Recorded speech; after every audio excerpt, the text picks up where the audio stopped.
Hello friends! Well, the all-new Wyze Cam OG and Wyze Cam OG Telephoto are officially here. And with them comes some new parts and accessories. And because of all of this newness, we thought it would be helpful if we covered some of the ins and outs of this new dynamic duo. The first thing I want to point out is that every Wyze Cam OG comes with a mounting plate pre-installed. To remove this mounting plate, all you need to do is push up and then gently peel it away.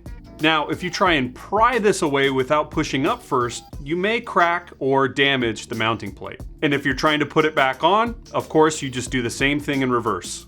And to see just how easy it is to mount this thing to a wall, head on over to our instructional video that covers everything you need to know about mounting Wyze Cam OG. Each Wyze Cam OG comes with a removable base. To remove the base, start by loosening the dial by turning it counterclockwise. Once the dial is far enough away from the camera, then you just screw the base off, same thing, counterclockwise. To screw the base back on, you want to turn the base clockwise until it's nice and snug.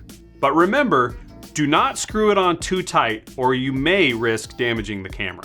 Now, if you have the camera mounted on a wall, you'll be able to face the camera in any direction you want. If you're finding it slightly more difficult to adjust the camera, you may have screwed on the mount a little too tight. You may want to loosen the dial on the mount for better range of motion. And that's it.